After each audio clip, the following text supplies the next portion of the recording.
Ертең жол жүретін болғандықтан кешкісін суға шайынып алған едім. Осы сен үйде жұмыс түк істемейтін болдың, тым болмаса қоқысты төге салсаң не етеді деп, келіншегім қабағын шытқан соң сыртқа шығып айтқанын орындауға тура келді. Қыс мезгілі еді, далада әжептәуір ызғар бар. Әй, суық тигізіп алмасам жарар еді деп ойлап едім. Сол ойдан бойым тіксініп жаурағандай болдым.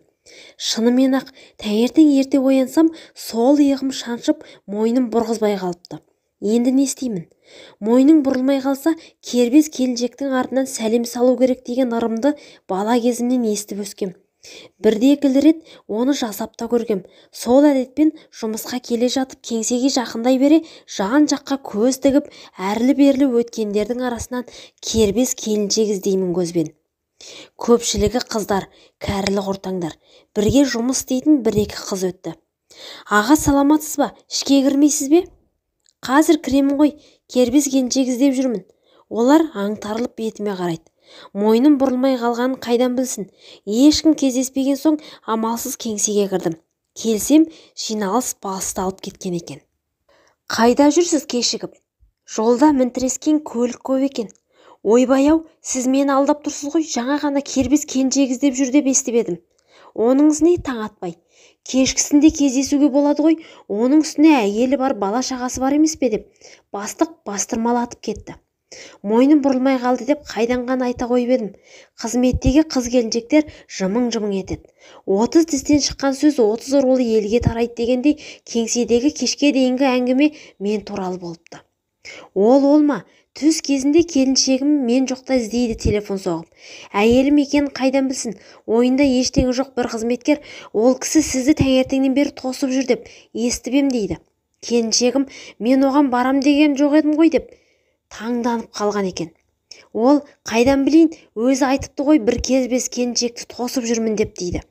Ашуланған келіншегім телефон тұтқасын тарс еткізіп орнына тастай салады. Одан хабарым жоқ, мен кешкісін үйге келдім. Үйге кірер-кірместен келіншегім тарпа бас салып, бұрқан-талқан ашуға мінді. Сен өзі жұмыста отырмайды екенсің ғой, кербез келіншек іздеп кетті деп естідім. Оның не? Деп жүзі түтігіп кетті. Қайдағы келіншек, сен не айтып тұрсың өзі? Жұмысқа телефон соққам, өзің сөйтіп айтыпсың ғой. Әйелімнің сөзіне не жыларымды, не күлерімді білмедім. Кеше кешкісін суға түскен едім. Иә, содан желкемді суық шалдырып алдым. Әйелім әлі де сеніңкіремейді. Дала тым салқын екен, содан мойныма суық тиіп, таңертең тұрсам мойным бұрылтпай қалыпты. Қатты қимылдасам жаным көзіме көрінеді. Сол үшін сені оятып айтуым керек пе? Тек ауылда мойның бұрылмай қалса кербез келіншектің артынан сәлем сал деп жататын. Жазылғандарды да көргем. Сондықтан ғой далаға шығып кербез келіншек іздеп жүргенім. Келіншегім шек-сілесі қатып жатып леп күлді. Тоқтай алмайды.